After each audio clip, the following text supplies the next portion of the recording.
നമ്മളിപ്പോൾ കേട്ടുകൊണ്ടിരുന്ന ഒരു ന്യൂസ് എന്ന് പറഞ്ഞാൽ ഇതാണ് ശ്രീവിദ്യയ്ക്ക് ഉണ്ടെങ്കിൽ അറസ്റ്റ് വാറൻ്റ് ഉണ്ട്, പക്ഷേ പോലീസ് ഉണ്ടെങ്കിൽ ഒരു നടപടി എടുക്കുന്നില്ല എന്നുള്ള രീതിയിലായിരുന്നു പരാതിക്കാരന് വന്നിട്ടുണ്ടായിരുന്നത്.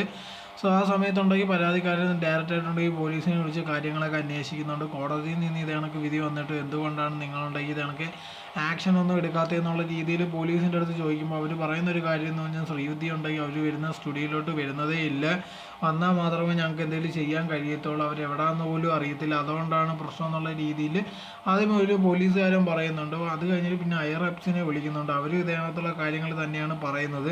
ഇപ്പോൾ ഇത് പറയാൻ തുടങ്ങിയിട്ട് ഒരുപാട് നാളെ ഇതിനു മുമ്പ് ഇതേ കണക്ക് പോലീസുകാരെ വിളിക്കുമ്പോഴത്തേക്ക് നോക്കിയിട്ട് തിരിച്ച് വിളിക്കാമെന്ന് പറഞ്ഞിട്ട് അവർ തിരിച്ച് വിളിക്കുന്നൊന്നുമില്ലായിരുന്നു. അങ്ങനെ ഇരുന്ന സമയത്താണ് പിന്നെ ഇതേ കണക്ക് അവർ ഡയറക്റ്റ് പിന്നെയും വിളിച്ചത് കണക്ക് സംസാരമൊക്കെ ആയത്.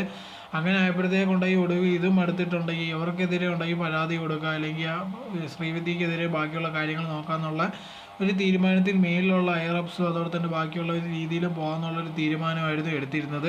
ആ സമയത്താണ് ഇതേ കണക്കുണ്ടെങ്കിൽ ശ്രീവിദ്യയുടെ പുതിയ ഒരു വക്കീൽ ഇദ്ദേഹത്തെ വിളിക്കുകയും ഇതുണ്ടെങ്കിൽ നമുക്ക് പറഞ്ഞ് സംസാരിച്ച് തീർക്കാം, നിങ്ങൾക്ക് വേണ്ട എല്ലാ പൈസയും തരാമെന്നുള്ള രീതിയിൽ ഒരു ഒത്തുധാരണയിൽ എത്തി എന്നുള്ള രീതിയിലായിരുന്നു ആ പരാതിക്കാരൻ പറഞ്ഞിട്ടുണ്ടായിരുന്നത്.